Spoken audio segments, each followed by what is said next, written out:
नमः शिवाय। ॐ नमः शिवाय। ॐ नमः शिवाय। ॐ नमः शिवाय। ॐ नमः शिवाय।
ॐ नमः शिवाय।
था न रात, जब न धरती थी न आकाश, जब न सूर्य था न चंद्रमा, न ऊंचाई थी न नीचाई। ये समय और भूमंडल के जन्म से बहुत पहले की बात है। तब केवल एक शून्य था। प्रकाश और अंधकार दोनों ही एक क्षितिजों के साथ। इस शून्य का कोई रंग नहीं था, क्योंकि रंगों ने तो बहुत बाद में जन्म लिया।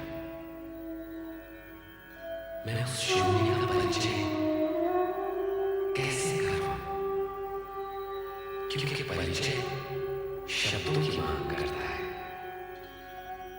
और मैं भाषाओं के बनने से पहले की बात कर रहा।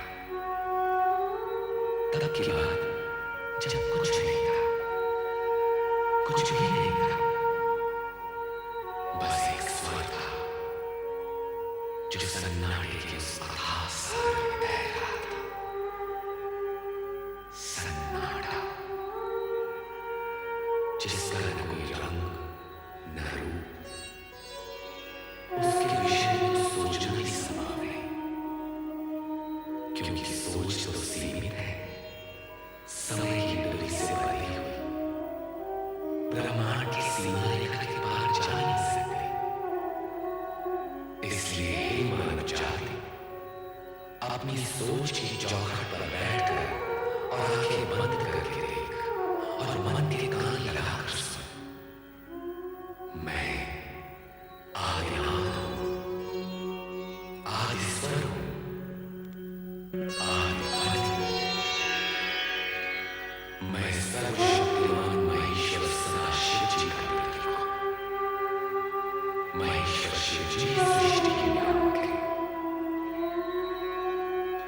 आदि देवता सर्वशक्तिमान महेश्वर सदाशिव जी का सात्विक रूप, जो पंचानन है, उस स्वरूप का प्रत्यक्ष दर्शनार्थ मैं स्मरण करता हूं। ओम नमः शिवाय।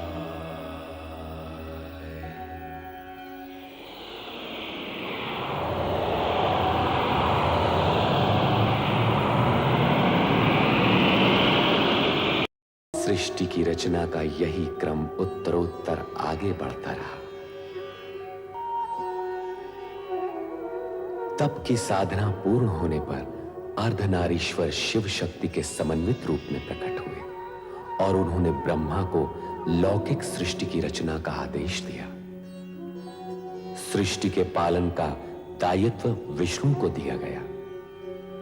शिव शक्ति ने स्वयं अवतार ग्रहण करने का मंतव्य भी प्रकट किया। ब्रह्मा के द्वारा विभिन्न रूपों में सत, रज एवं तम त्रिगुणात्मक सृष्टि की लौकिक रचना हुई।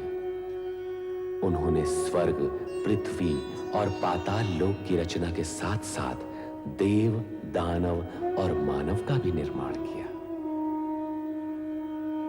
रचना के इस क्रम में ब्रह्मा जी ने अपने मानस पुत्रों को भी उत्पन्न किया।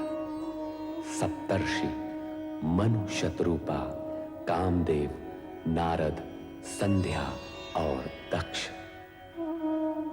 दक्ष की अहंकार पूर्ण मुद्रा ने ब्रह्मा को भी विचलित कर दिया। सृष्टि की रचना करते समय ब्रह्मदेव अपने मूल रूप में ही रहे, किंतु भगवान शिव के वरदान स्वरूप रचना क्रम को संतुलित रखने के लिए उन्हें सामान्य रूप धारण करने की सुविधा भी प्राप्त थी। तत्पश्चात ब्रह्मा जी के आदेशानुसार मनु और शतरूपा का विवाह निश्चित हुआ। कर चरण कृतं वा कायजं कर्मजं वा श्रवणनयनजं वा मानसं वा पराधं विहितं अविहितं वा। हे मनु, हे शत्रुपा, सृष्टि के प्रथम वैवाहिक नर नारी के रूप में आप दोनों का स्वागत है। हे परमपिता ब्रह्मदेव, हमारा दाम्पत्य जीवन में प्रवेश तो हो चुका है। अब हमारे लिए क्या आज्ञा है? विधि के विधान के अनुसार अब आप दोनों को मैथुनी सृष्टि की रचना करनी होगी। हे परमपिता, विधि के विधान को हम आपके आशीर्वाद से सफल कर सकेंगे, इसका हमें पूर्ण विश्वास है।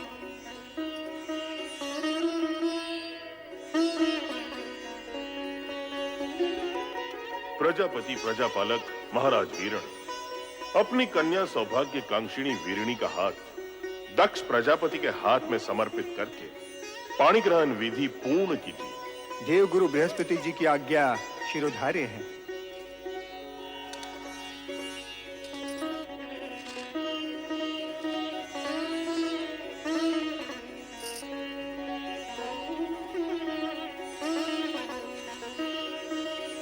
मैं प्रजापति वीरण अपनी कन्या वीरिणी महाराजा दक्ष को समर्पित करता हूँ। सौभाग्यवती भव, चिरंजीव भव। दक्ष और पुत्र वधु वीणी, अब धर्मानुसार आप दोनों पति पत्नी हो गए हैं। मेरी इच्छा है कि मन, वचन और कर्म से प्रजा कल्याण हेतु आप अपना जीवन प्रारंभ करें। परमपिता की इच्छा पूर्ति के लिए मैं दक्ष प्रजापति ये वचन देता हूं कि हम दोनों प्रजा कल्याण हेतु मन, वचन, कर्म से अपना समस्त जीवन अर्पित कर देंगे। दक्ष द्वारा प्रजा के कल्याण हेतु समस्त जीवन अर्पित कर देने के आश्वासन से ब्रह्मांड के पंच तत्वों में स्पंदन हुआ। प्राणी मात्र के कल्याण का आयोजन समूचे वातावरण को तरंगित कर दिया और तब प्रकट हुए कल्याण के सगुण साकार स्वरूप